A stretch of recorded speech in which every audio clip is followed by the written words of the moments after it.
Hello, and welcome to the Credit Careercast, brought to you by Highako. Today, Bob and Dave are going to talk about leadership, specifically how to navigate some of the challenges presented in the office. Let's get right into it. Over to you, Bob and Dave. Hey, Joe, thank you so much. This is a really interesting topic, and it's very relevant, particularly today. What is a good leader? What are the characteristics of a good leader? How do you learn to be a good leader as you go up the food chain in your organization? So let's start it out. Dave, what do you think a good leader is? Well, first of all, a leader above everything else is a communicator, and it's not just giving orders. I think sometimes that's what we think of the leader, the bossy person, and I'm not sure that that's what leader is. That's just a bossy person. But leaders, they're communicators, and it's two-way communications. They need to be active listeners. They need to hear what their people are saying, what their peers are saying, even what their bosses are saying. So, because leaders, can have bosses as well. And they need to be active listeners in that regard to understand what's going on in the environment and the implications of everything around them. And then they've also need to be able to provide effective feedback. And, some of that might be instructions. They need to be clear doing instructions and things like that. But instructions only get you so far. It's how do we do things better? So there needs to be feedback in there. There needs to be motivation. All those other things all involve leadership. All help make up the good leader. Bob, Yeah, what do you think? I couldn't agree with you more. And there's some things that people can do to communicate more effectively. I think one of the points you raised is listen to your staff. Your staff is, they're doing the daily work. They probably know more about what's going on than you ever could. Once I gave a CEO of my company this book. It's called Managing by Walking Around by Colin Barrow. And I was managed that way. And I think that really is a great example of how you can enhance your ability to just understand what's going on. And if your staff is immediately available, periodically you just go and you ask them what's happening. What challenges are you facing today? What can I do to help you? How do I get the rocks out of the road so you have a clear path to do what you have to do? And things surface. It could be a systems issue. It could be somebody in another department that's not responding to an inquiry. It could be a number of things. And it's important for you to know that, and also to communicate back that you really care, because people are looking for, a leader that provides honest and good feedback. And also the other thing I think is an example of good communication is expressing what you're trying to get across very clearly to people. Make sure they understand what it is that they're being asked to do. And you have to maintain, when you're communicating a directive to your staff, I think you have to maintain a really good sense of priorities. We're hit from many directions every day, and it's easy to go from one bright light to the other, and it really is disrespectful to your staff to do that. You should have a good sense of priorities, be able to communicate those priorities very clearly. And I think another thing that people are looking for in a leader is that you're setting reasonable expectations, that what you're asking them to do makes sense, that it's possible, and that you're involving yourself periodically to make sure that things you expect to happen are happening, and if they don't, to help your staff get through it in a collaborative way. I think this is very important to do that. And one of the things I did, and I don't know, and if you're the other thing, this walking around idea, if you're virtual, you can always connect with somebody on a periodic basis virtually. How's it going? What's going on? What's what issues are you facing? And then you got any questions of me? I mean, and they, if they are confused about what they're supposed to do, they'll tell you, and then you can clarify that. So doing that on a periodic basis, I think is really super important. One of the things I did in a couple companies I worked for, and it may or may not fit people that are listening to this, is I would not only do periodic one-on-ones with the people that directly reported to me, but I would do what you'd call skip interviews. And you got to be kind of careful. You got to make sure people don't see this as a way of getting around their boss or creating any negativity. But the skip interviews, I would talk to people that reported to people who reported to me. And just a 30-minute one-on-one, just to get a flavor for what's on their mind. And it's confidential, so they can talk to you. And gosh, some things surfaced up that were so incredible. One, I mean, it's so simple. I would take people with me when I did customer visits at all levels, because these were working sessions. And so someone who was at an administrator level, never been to a customer visit before, is very intimidating. They got to get on an airplane, fly somewhere with their boss and their boss's boss. But we'd put them at ease, tell them what the objectives were and so on. And of course, they knew their counterparts. They work with them almost on a daily basis over the phone or whatever. And I was interviewing this one person who had gone on these visits with me, and she said, it's so embarrassing to me that I don't have a business card. And in those days, it was very important. You left the card behind. And she said, I have to write, on my boss's card, I got to write my name. And it was so interesting. So we got everybody business cards. It was doing this, and it really made them feel good about themselves. They were important enough. I wouldn't have known that if I hadn't asked her what's on her mind. And it was very motivational. We got everybody in the department a business card, just a little thing, but it was very motivational. And they felt like, as a leader, that I really cared.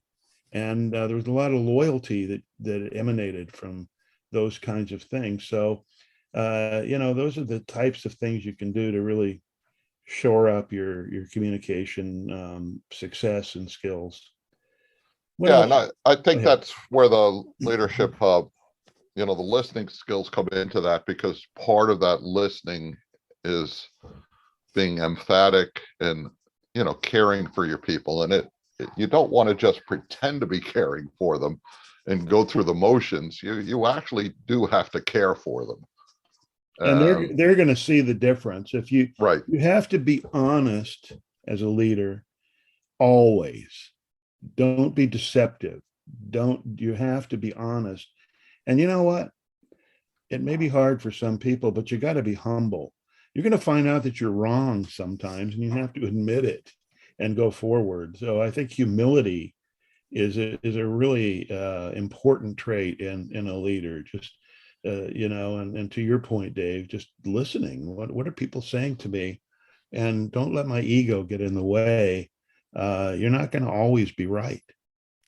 Yeah, the other term to throw out there that I think we're describing is authenticity. And leaders are authentic. You can see that in a true leader. The buck stops here. They say what they mean. They're not duplicitous. And that's people appreciate that. People want to be they want to be part of a team. They want to be included. They want to feel like they're valued. And so all of that goes into the leadership role. And that's part of the team building and everything that goes along with it. And we talk about charismatic leaders. I don't think leaders, I think that helps, but I don't think leaders need to be charismatic. Very often leaders are somebody that ends up filling a vacuum or a void. Of course, that's different than what we normally see in a corporate role, but there's opportunities for credit managers to fill different voids. And one is, I think taking ownership of the order to cash process, because normally there's a bunch of different silos involved in there and no one really owns it. And I think there's an opportunity for the credit manager to take ownership of it. And part of that is going to be helping to his people, caring for his or her people, because everything that flows through the order to cash process that doesn't go right ends up in credit and collections. So I think the ownership of the order to cash process is important. Do you have any other areas where you see that? Well, I think just kind of to tag on to that point, you have to show people that you're there heading an area, heading a department, heading a function, and you really have a strong, sincere desire to help the people that are working for you, and that you're their champion. And you do that by just being enthusiastic. You're going to be asked to do things that are challenging to you personally, and that you may not even agree with, things that are handed down from senior management, but you have to do them. And you have to be enthusiastic about that. You have to show that you have confidence in yourself, and you have confidence in the people that work for you, that they can accomplish things. And you have to push back if you're asked to do some things or meet a metric that is just totally impossible. Then you have to be confident enough to be able to push back and say why, and here's the alternatives, and maintain kind of a realistic and level-headed demeanor in front of your staff. And if you're doing that, I mean, they respect that, and it's inspiring to your staff when you're the person that you see something is broken. And to your point, David, you see processes that are broken, and it's really abusing your staff. They're just working really hard, spinning their wheels because there's something that is not working in an efficient way. Then step up, be the leader of a group of people outside your own realm. This is something we have to fix. So be a process improvement leader. Take the initiative. Don't wait for somebody else to do it. You're in credit collections management. I've always felt that it's an incredibly important position in a company, and you have a lot to offer as a leader. You probably know more about your customer than just about anybody in the company. And that knowledge is really valuable. I can remember sitting in meetings with very senior people, and they're talking about a customer. And I asked them, I said, have any of you ever been to their business? Do you really understand what's going on with them, and the pressures they have, and why they're behaving the way they are? And none of them did. Well, there's a credit manager, those things. You have the ability to see what's on the horizon that may be threatening to your company. You have that knowledge that's very valuable and unique.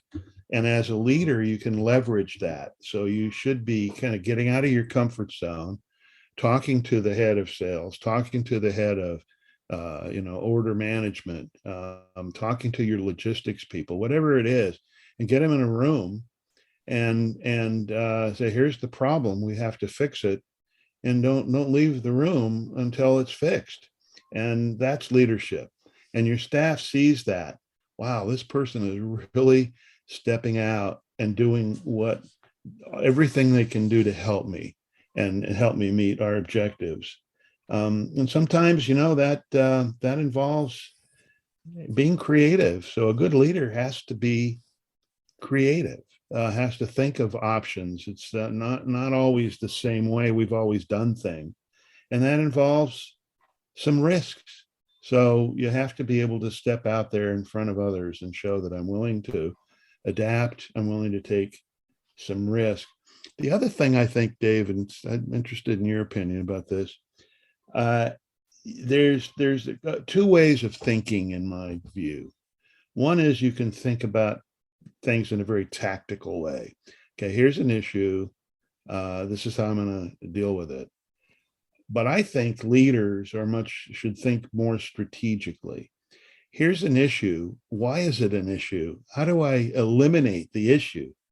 You can have a deduction problem, and you can train your staff. You can have the best system in the world to automate resolving and reconciling these deductions, and they're working.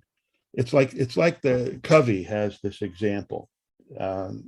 There's this guy. He's walking through the forest. He's on a stroll and he's walking around, and he hears this noise, and he realizes it sounds like a sawing.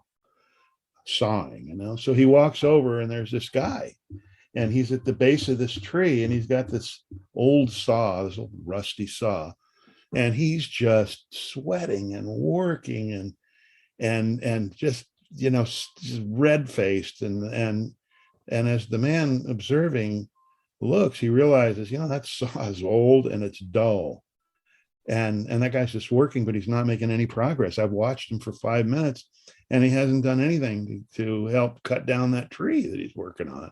So he says to the guy, you know what? I think it'd be really better if you stopped for a minute and you went into the shop and you sharpened your saw. You'd make a lot more progress. And the guy looked at him like he was nuts, and he says, I don't have time to sharpen my saw. So as a credit manager, you're looking at an issue and you're thinking very tactically, how do I fix the issue? The people are working like that guy cutting the tree, and they're not making any progress because every week you're getting more and more of these deductions, as an example.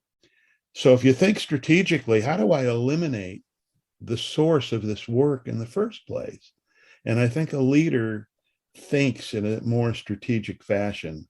And I think a lot of credit managers that I've observed don't do that. They think very tactically. And that to me is not good leadership. You have any opinion on that or anything to add, Dave? No, I agree with you. You need to, you can work with your team on the tactics, but that's after you've laid down the strategic goals and objectives. And so, so you have deductions, and, you've got to be innovative in terms of, how you're going to track them and evaluate them and, analyze them. And you're going to want to find the biggest issues and the ones that can bring the most return. And then you get down with your team and you say, okay, it's how are we going to resolve this issue? So I think, that's leadership. So it's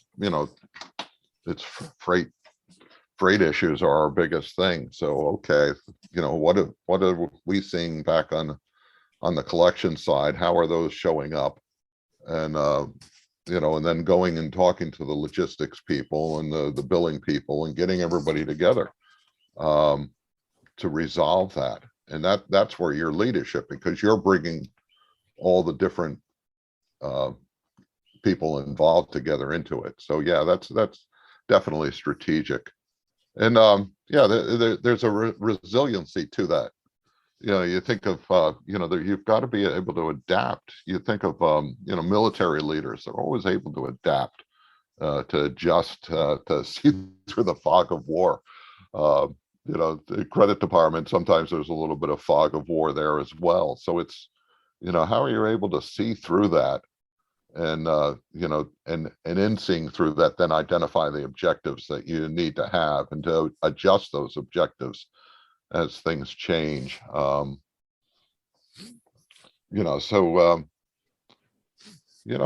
think there's a great expression that really states it very succinctly. You cut the head off of the snake. You go to the root cause. You think, okay, what's my strategy to deal with this root cause issue, and you do that, and that to me is very important. And Dave, you touched on another very key point in my view, and that's you can't rest on your laurels as a leader. You have to continually learn. You have to learn either through some skill-based, information, looking at what's going on in the world around you, networking, whatever it is. You need to continually learn, and there's people that can help you in your company, and of course your staff can help you, but there's others. So you shouldn't feel shy about asking for guidance and information and reaching out, to continually learn. I think that a good leader in credit and collections understands a lot of things about their company, because you're not just a credit manager or a director or VP or whatever the title is these days, or order to cash, executive. You're a business person, and you have to think. A leader thinks like a business person, and so to do that, you have to know, what is your business all about? What are the challenges for your company? What are their cash flow objectives? And that's both inflows and outflows. What are the, what are both sides of the house doing? What is your cash forecast for the coming quarter or the coming year? How do you coordinate with others to make sure that you have a soft landing to meet that forecast? What does that involve in terms of your strategies with your staff and directing them in terms of their collections, and where you need to get involved to make sure that a large company with a large balance, is in line with your cash flow expectations? And if they're not, how do you retrieve that with other companies where you need to really focus to meet that objective? What challenges these days does your company have in terms of its ability to buffer cash flow burps, or with borrowing, and what are the costs of that borrowing? So you kind of understand what your CFO is thinking, what your treasurer is thinking, what your CEO is thinking, and you're acting in line with those priorities, and you're leading your group, to meet those objectives. If you're not aware of all those things, it's like a one-handed slap. You're just working in isolation, and maybe your priorities aren't really the necessary priorities from a business sense. So that to me is extremely important. Think like a business executive. Don't think just like a credit and collections or order to cash manager. What do you Yeah, I think? think the idea of alignment with corporate objectives is really important. And those are, credit sometimes is known as the stop sales department. And that's horrible if that's the situation there. And the credit manager has an important leadership role in making sure that doesn't happen. And that involves obviously working with sales.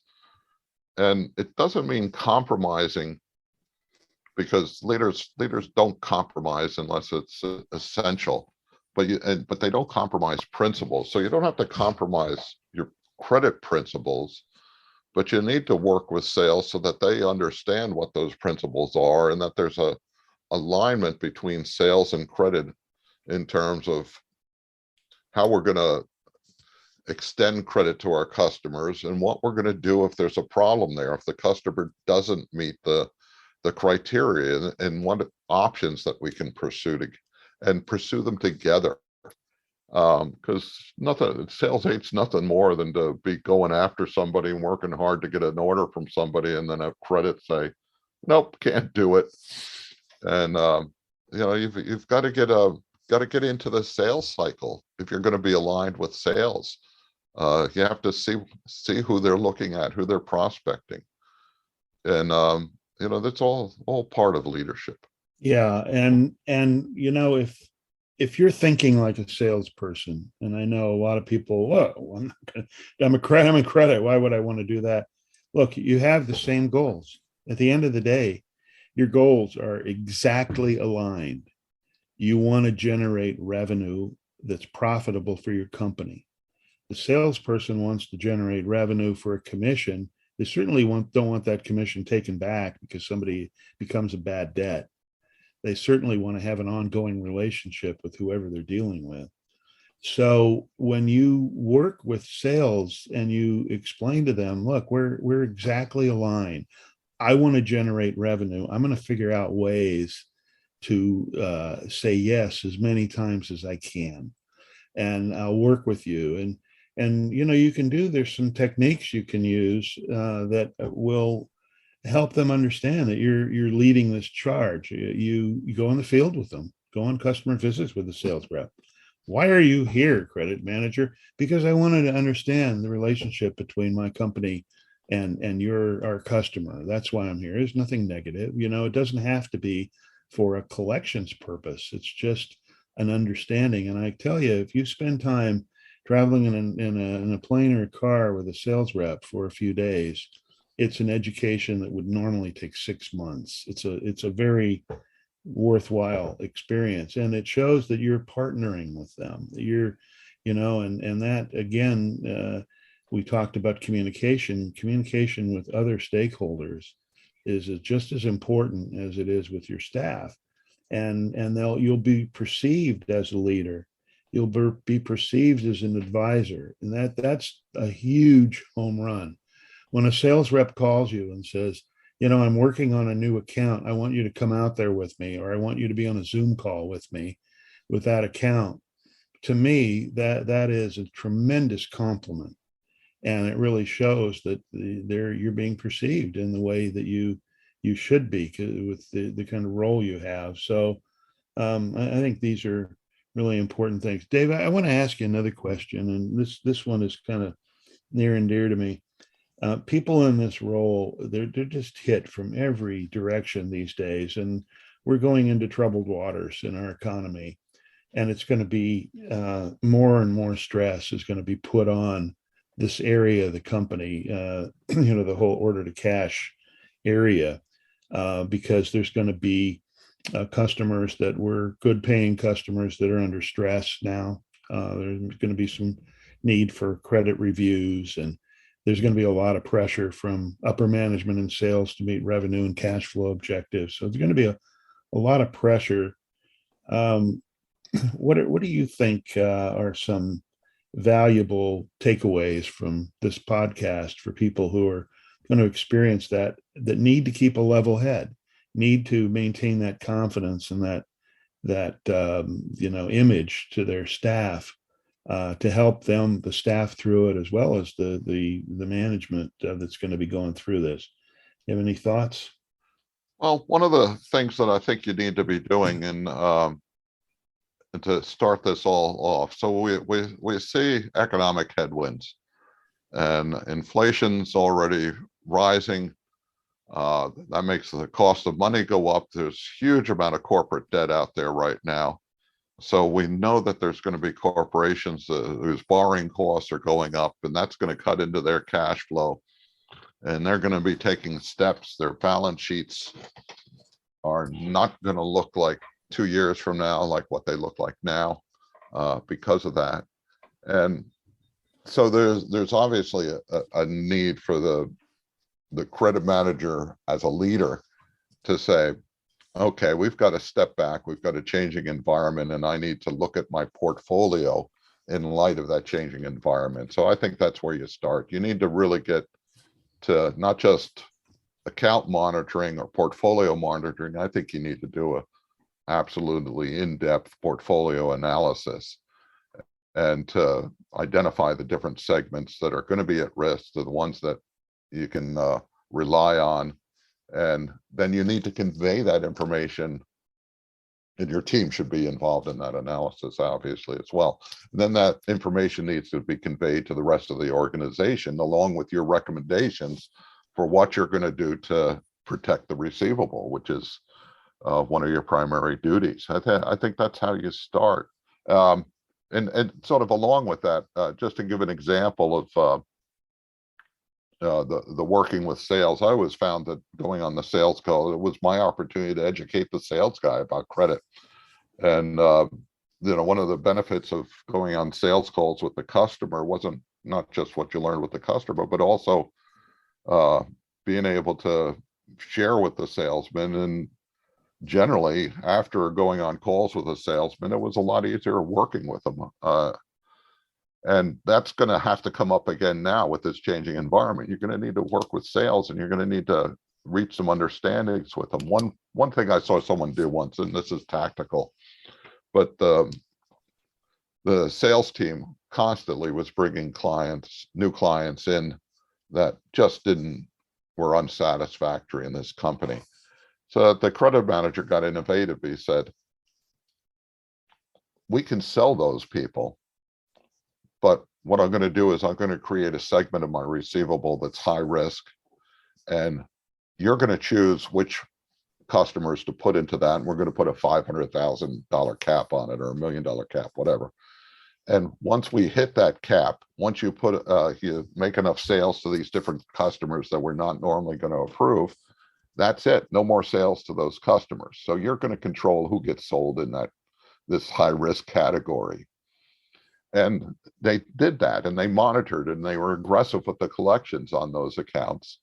The credit line, the cumulative credit line would fill up, and sales, was then incentivized to get some of these people to pay as well. And it worked out very well. It wasn't as profitable as their other segments, but it was still profitable. So they had the extra capacity, and so they were able to use it and generate additional profits to these high risk accounts. So that's really a great leadership example there of innovation, of being resilient. And I think all that's going to come into play in the months to come. Yeah, that's a great example, Dave. Great example. But looking at it another way, just in terms of how you handle it personally, all this stress. There was I saw something years ago that I think about all the time, actually, when I'm being bombarded and stress is an issue.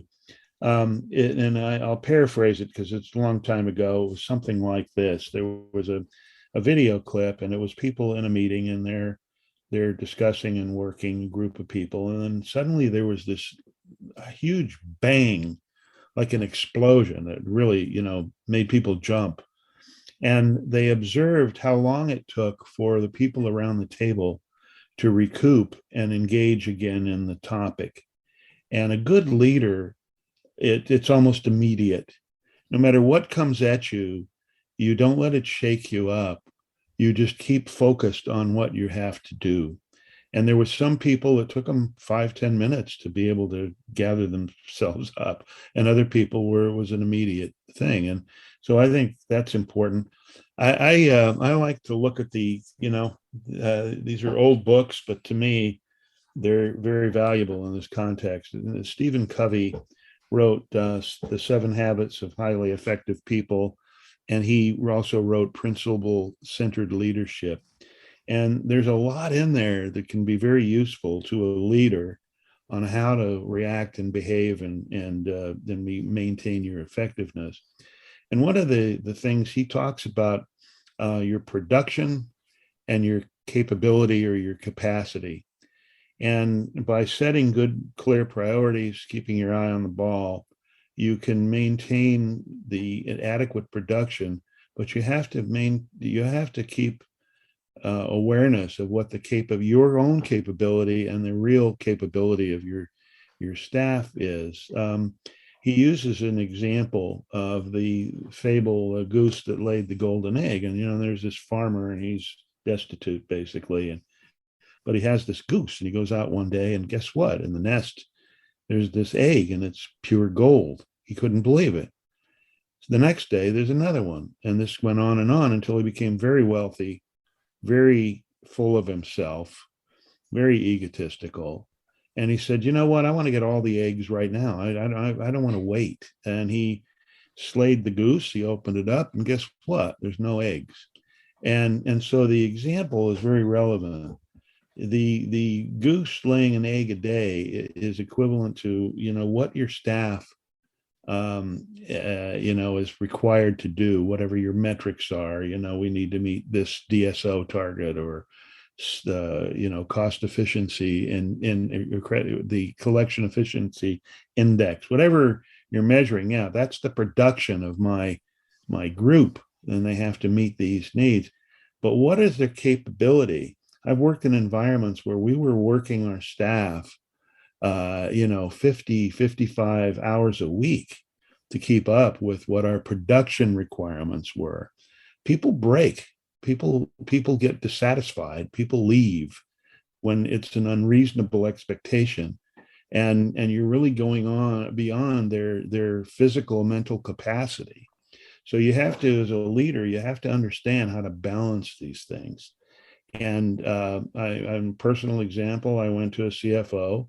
I had very specific information on what each FTE was producing, and I was able to get additional headcount because it's basically the law of physics. We were asking them to do what was beyond their capacity. So I think a good leader, if you want to maintain the loyalty of your staff, you really have to keep looking at that. And particularly when we're going into these, what could be a fairly rough time in the coming year, I think that's another thing that people should be really aware of and really thinking about. I agree with you, Bob. And just to bring up another Covey item is, and I think the most useful thing for me that I think I've ever found in the 7 Habits was the juxtaposition of what's important versus what's urgent. And I've seen knowledgeable, good credit managers just get caught up in the urgent and not be able to focus on what's important. And in these times coming ahead, you've got to be able to separate what's important and find a way to handle or put off the things the urgent things, the interruptions, all those things that get in the way of accomplishing your task. And that's the challenge. And a good leader is going to be able to find that mix, that balance, as you say, to really meet the challenges. Yeah, Peter Drucker has a great quote. It's a great quote. It says, "Management is doing things right. Leadership is doing the right things." And that really is important. And Covey has maybe we could close with this, I don't know, but Covey has another great story that I think is really relevant. There's this engineering firm, and I'm paraphrasing it, there's an engineering firm, and they said, "Look, there's this jungle. We want to build this road through the jungle." So the engineering firm gets the contract. They hire all the things, the tree cutters, the road builders, all the various elements of putting this road through the jungle. So they're fast at work. They're making progress. They're really, killing it. And there's this one guy, he's looking at the map, and he goes, So he climbs a really tall tree, and he looks around, and he goes, "Oh my God, we are in the wrong jungle."